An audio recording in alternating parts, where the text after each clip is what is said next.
Hello दोस्तों, मेरा नाम है पूर्ण और आप देख रहे हैं गोल्डन फिजिक्स। तो हम आपके लिए डेली टॉपिक वाइज क्वेश्चन ला रहे हैं। कल एक क्लास मिस हो गई थी, बस कुछ टेक्निकल प्रॉब्लम कारण। आज नेक्स्ट क्लास लेते हैं कि एनर्जी एंड लीनियर मोमेंटम के पीवाईक्यू करेंगे। तो चलिए शुरू करते हैं। हम केवीएस और जो अभी सेट का एग्जाम होगा उन सब के लिए इंपॉर्टेंट क्वेश्चन है। तो हमारे चैनल को ज्वाइन कीजिए और फिजिक्स के हर लगभग लगभग सभी एग्जामों की क्वेश्चन अब नेक्स्ट कुछ टाइम में अपलोड कर दिए जाएंगे। सभी के क्वेश्चन अपलोड होंगे। तो देखिए क्वेश्चन फर्स्ट है, तो संवेग और ऊर्जा के बीच सापेक्ष के संबंध पूछा, the relativistic relation between the momentum and the energy. वैसे तो सिंपली जो रिलेटिविस्टिक नहीं होता उनके लिए जो रिलेशन होता है वो होता है ई बराबर पी स्क्वायर अपॉन 2 है। लेकिन ये सब में नहीं लगता, जब वेलोसिटी बहुत ज्यादा हो तो उनमें ये काम नहीं करता। उसके लिए आइंस्टीन का रिलेशन निकालते हैं, ई बराबर ई स्क्वायर बराबर p square c square plus m naught square c 4। ये रिलेशन होता है। तो ये रिलेशन है ऑप्शन नंबर ए में, तो इसका सही आंसर होगा ए। नेक्स्ट देखिए कि एक आनत तल पर एच ऊंचाई के बिना फिसले नीचे लुढ़कते एम द्रव्यमान तथा आर अर्धव्यास के एक ठोस बेलन पर विचार कीजिए। बेलन के तली पर पहुंचने पर इसके द्रव्यमान केंद्र का वेग होगा। तो देखिए जिस प्रकार दे रखा है कि ये कोई आनत तल है, मान लो ये सीधा नहीं बना, यह आनत तल है। इस पे मान लो पहले पिंड यहाँ पे था और अब पिंड यहाँ पे पहुंच गया। इसकी ऊंचाई है एच, इसकी क्या ऊंचाई है एच। तो यहाँ जो उसकी स्थितिज ऊर्जा होगी वो सारी उस स्थितिज ऊर्जा यहाँ पे आने पर उसकी काइनेटिक एनर्जी में बदल जाएगी। उसको तो यहाँ की स्थितिज ऊर्जा क्या होगी, वो होगी U। उसको हम क्या लिखेंगे U, वो क्या होगी mgh। यहाँ पे थी जब इसकी लुढ़क के जब पिंड यहाँ पे आ गया, यदि ये सीधे ही आता तो इसकी जो काइनेटिक एनर्जी होती वो होती 1/2 mv²। लेकिन ये लुढ़कता हुआ है, इसका मतलब इसकी रोटेशन एनर्जी और जुड़ जाएगी और वो होती है 1/2 I ओमेगा²। हमें क्या दिया है, एम द्रव्यमान का एक ठोस गोला। तो ठोस गोले के लिए जो जिस जड़ता गुण का मान होगा आई का, मोमेंट ऑफ इनर्शिया, वो होगा mr²/2। ये होता है। तो अब देखिए यहाँ पे काइनेटिक एनर्जी क्या हो जाएगी, काइनेटिक एनर्जी क्या हो जाएगी 1/2 mv² प्लस 1/2 आई का मान क्या हो जाएगा mr²/2 और ओमेगा²। देखिए v बराबर क्या होता है, यहाँ पे लिख रहा हूँ v बराबर क्या होता है r ओमेगा। ये क्या है r²ओमेगा²।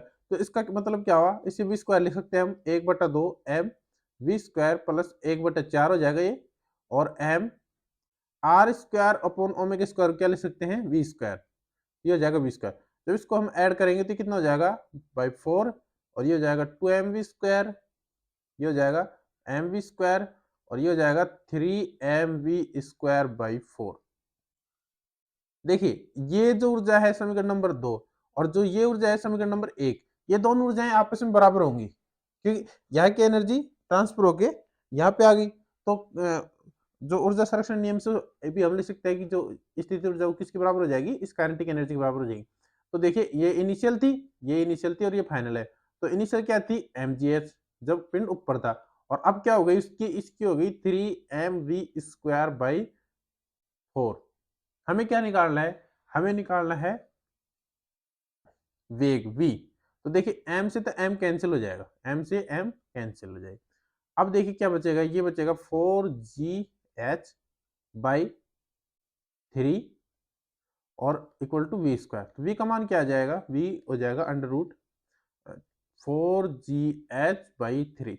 ऑप्शन देखते हैं 4gh/3, ए ऑप्शन ही सही है। इसका आंसर क्या होगा, ए होगा। तो इसका आंसर, सही आंसर क्या है, ए। आप फिर से देख लीजिए। चलते हैं नेक्स्ट। अप्रत्यास्थ संघट में क्या संरक्षित रहता है, तो क्या कंजर्व रहता है इनलास्टिक कोलिजन में। देखिए गतिज ऊर्जा संरक्षित नहीं रहती, गतिज ऊर्जा संरक्षित नहीं रहती, ये रहती है प्रत्यास्थ टक्कर में, इलास्टिक कोलिजन में। स्थित ऊर्जा का तो इसमें कोई रोल ही नहीं है। उसके बाद कुल ऊर्जा, ऊर्जा तो किसी प्रकार की संरक्षित नहीं होती क्योंकि अप्रत्याशित टक्कर वो होती है जिसमें ऊर्जा का लॉस होता है। तो इसका मतलब क्या संरक्षित रहता है? संवेग। देखिए मोमेंटम इलास्टिक हो या इनइलास्टिक दोनों में कंजर्व रहता है। नेक्स्ट देखिए कि बिंद द्रव्यमान की दो पिंड समान रेखीय गतिज ऊर्जा से गतिमान है, निम्न में से कौन सा सही है?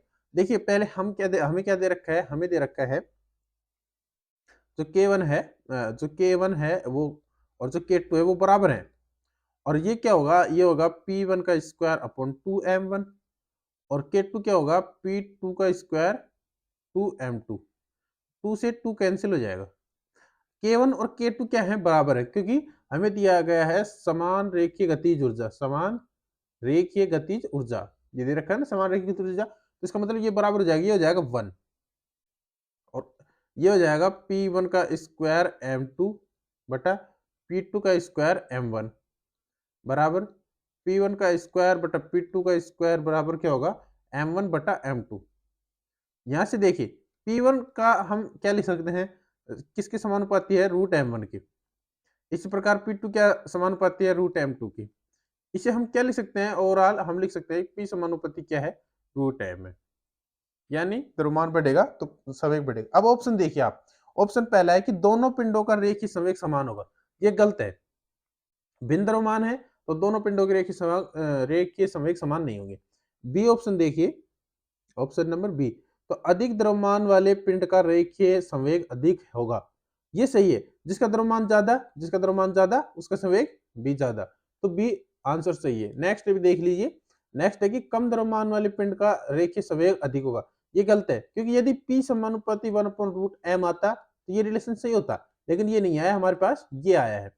डी देखिए, नन ऑफ दी, ये तो गलत है। ऑप्शन बी इसका सही आंसर है।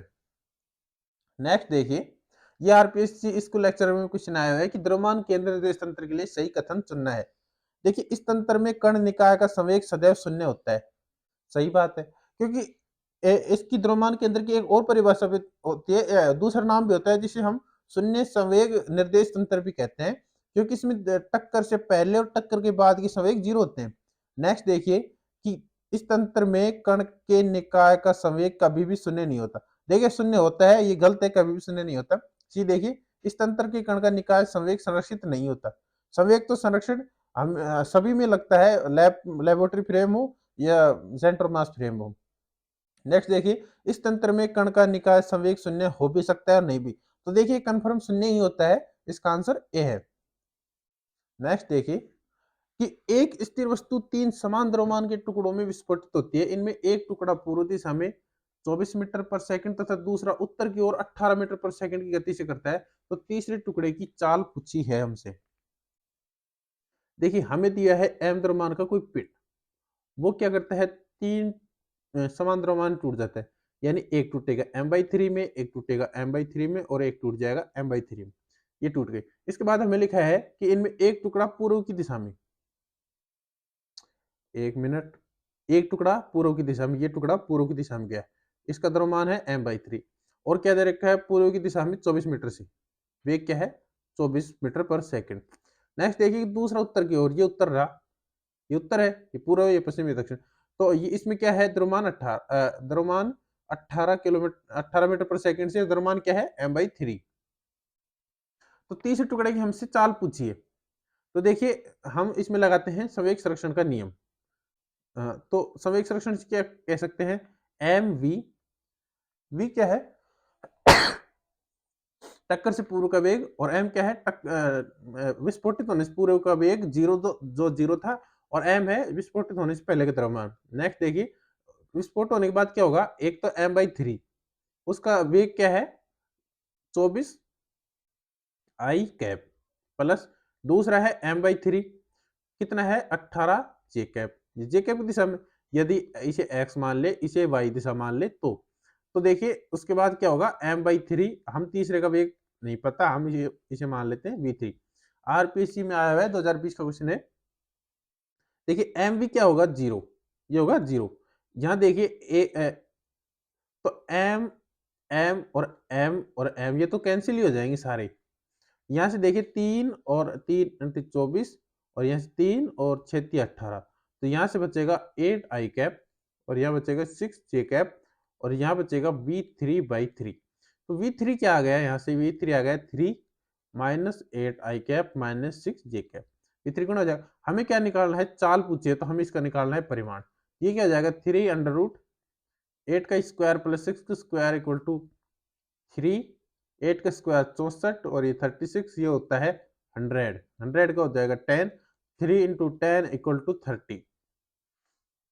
आपको दिख रहा होगा ये क्या है 30 मीटर पर सेकंड। इसका आंसर क्या होगा 30 मीटर पर सेकंड।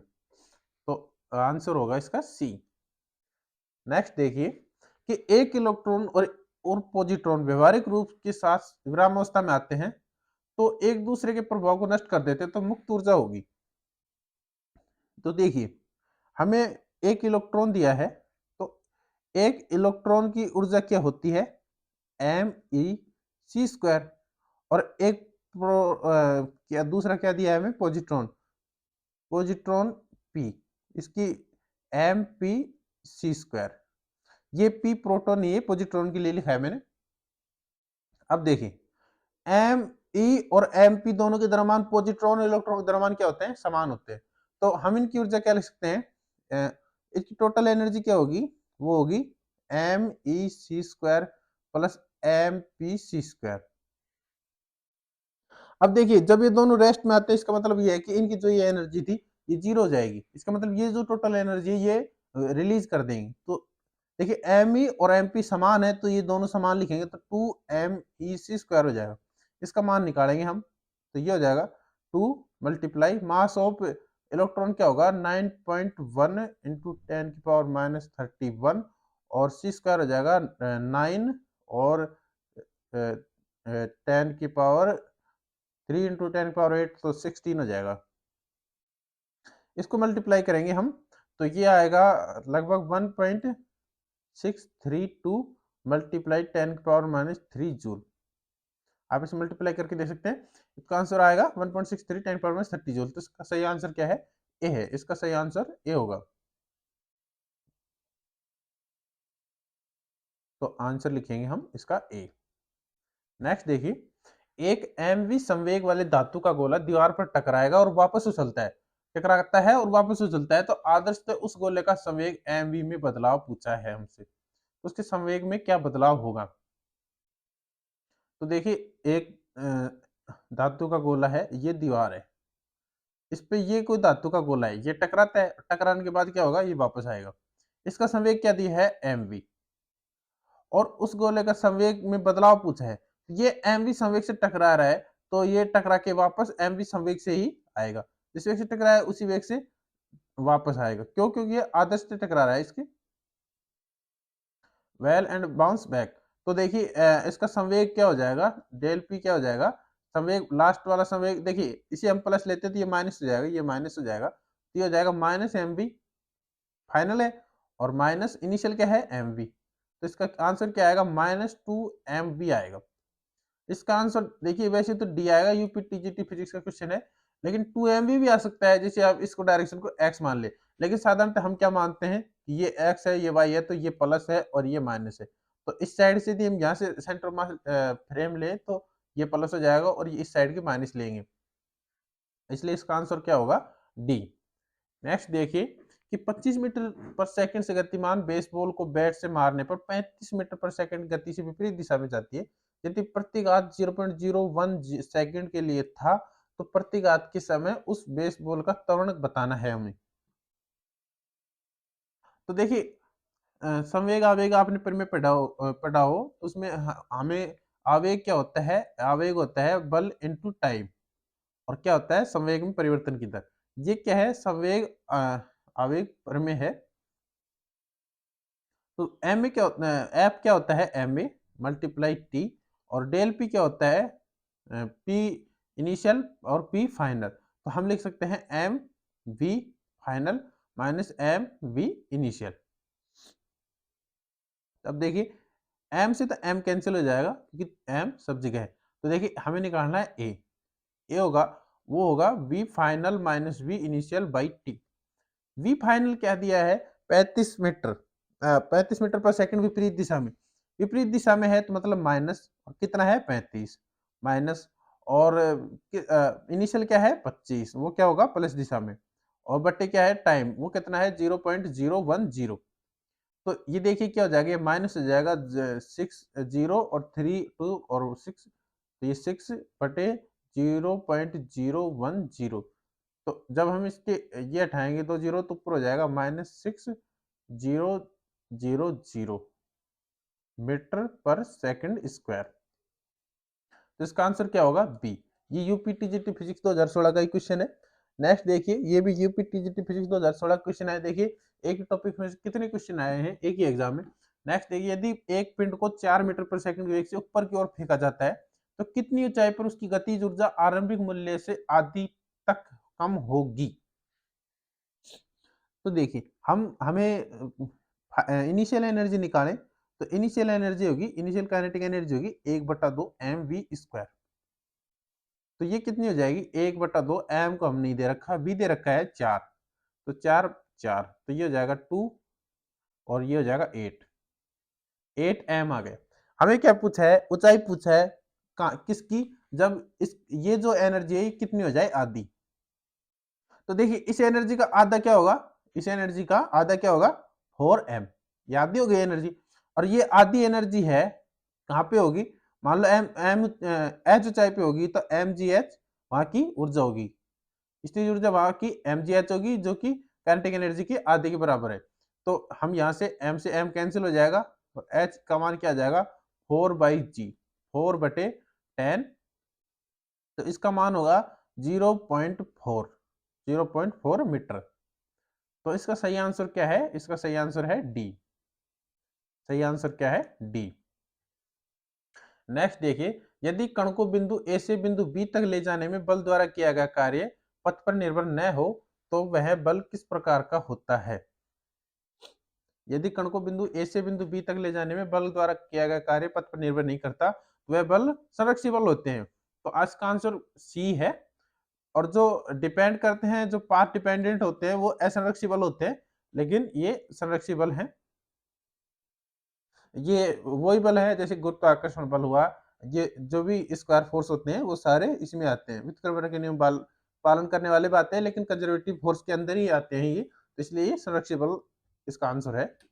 नेक्स्ट देखिए, यदि अचानक पृथ्वी सिकुड़कर अपनी वर्तमान त्रिज्या की आधी रह जाए तो दिन घट जाएगा। देखिए बहुत ही इंपॉर्टेंट क्वेश्चन है, यदि अचानक पृथ्वी सिकुड़कर अपनी वर्तमान त्रिज्या की आधी रह जाए तो दिन घट जाएगा। तो देखिए इसमें हम जो नियम लगाएंगे वो कोणीय संवेग संरक्षण नियम लगता है, I1 ω1 बराबर I2 ω2। कोणीय संवेग संरक्षण नियम से हम ये लिख सकते हैं, इस पे किस प्रकार कोई बाय आगुन नहीं लग रहा, इसका कोणीय संवेग संरक्षण नियम लग रहा है। तो देखिए I1 क्या हो जाएगा, ये हो जाएगा पृथ्वी है तो इसका mr²/2, तो mr1 का स्क्वायर/2 ω1 बराबर हो जाएगा, और ओमेगा क्या हो जाएगा, ओमेगा हो जाएगा 2πt, बाद में लिख लेंगे, और यहाँ हो जाएगा I2 हो जाएगा mr2 का स्क्वायर/2 और ω2, m से m कैंसिल, 2 से 2 कैंसिल, ये हो जाएगा r1 का स्क्वायर, ω1 क्या हो जाएगा 2π/t1, ये हो जाएगा r2 का स्क्वायर, और ये हो जाएगा, तो ω2 क्या लिखेंगे हम 2π/t2, 2π से 2π भी कैंसिल। अब यहाँ से हम क्या लिख सकते हैं, हम लिख सकते हैं T2/T1, T2 इस साइड ले जाएंगे T1, तो ये हो जाएगा R2/R1 का स्क्वायर। तो देखिए हमें क्या कहा गया है कि वर्तमान त्रिज्या की आधी रह जाए। वर्तमान त्रिज्या तो हमने क्या मानी थी, R1 मानी थी, तो R1 का आधा हो जाएगा, तो T2 ये तो जाएगा T2। T1 क्या है, पृथ्वी का आवर्तकाल तो 24 घंटे, और R2 क्या हो जाएगा R1/2, और ये क्या हो जाएगा R1 और इसका स्क्वायर, R1 से R1 कैंसिल, तो T2 क्या हो जाएगा, यहाँ से देखिए 1/4 × 24 इक्वल टू क्या हो जाएगा 6, तब इसका आवर्तकाल क्या हो जाएगा 6 घंटे। लेकिन इसका आंसर ये नहीं होगा, ये 6 घंटे है, आंसर इसका क्या होगा अब 6 घंटा होगा, लेकिन हम इसे दिन कितना कट जाएगा, तो देखिए फिलहाल कितना दिन है 24 घंटे का, और अब कितने घंटे का दिन है, 6 घंटे का, तो दिन कितने घंटे घट जाएगा, 18 घंटे। तो 18 घंटा दिन कम हो जाएगा क्योंकि अब 6 घंटे का दिन हो जाएगा। तो इसका सही आंसर क्या होगा, सी। नेक्स्ट देखिए कि 30 किलोग्राम का एक बम विस्फोटित होकर दो टुकड़ों में जिनका द्रव्यमान m1 18 किलोग्राम और 12 किलोग्राम है में टूट जाता है। तो 18 किलोग्राम द्रव्यमान वाले टुकड़े का वेग 6 मीटर प्रति सेकंड है, तो दूसरे टुकड़े की गतिज ऊर्जा हमसे पूछिए। तो देखिए 30 किलो का ये द्रव्यमान था जो कि विस्फोट हो गया, एक 18 में टूट गया और दूसरा किस में टूट गया, 12 में। हमें दिया है कि 18 वाला जो द्रव्यमान है उसका वेग है 6 मीटर पर सेकंड और हमें इसका वेग निकालना है, वी निकालना है, ये वी निकालना है। संवेग संरक्षण नियम लगाएंगे, एम वी बराबर 18 18 का वेग है 6 और प्लस 12 और 12 का वेग है v। ये क्या होगा, ये होगा 0। क्यों, क्योंकि विस्फोट होने से पहले बम क्या था, स्थिर था। तो हम ये संवेग संरक्षण हम क्या लिखेंगे कि v बराबर क्या हो जाएगा, 18 मल्टीप्लाई 6 बाई 12 इज 6 2 टू 9, ये क्या हो जाएगा 9 मीटर पर सेकंड। हमसे क्या पूछिए, गतिज ऊर्जा। तो काइनेटिक एनर्जी क्या होगी, 1/2 एम वी स्क्वायर। तो क्या हो जाएगा 1/2, एम का मान कितना है 12, तो ये 12 और वी स्क्वायर यानी 9 का स्क्वायर 81।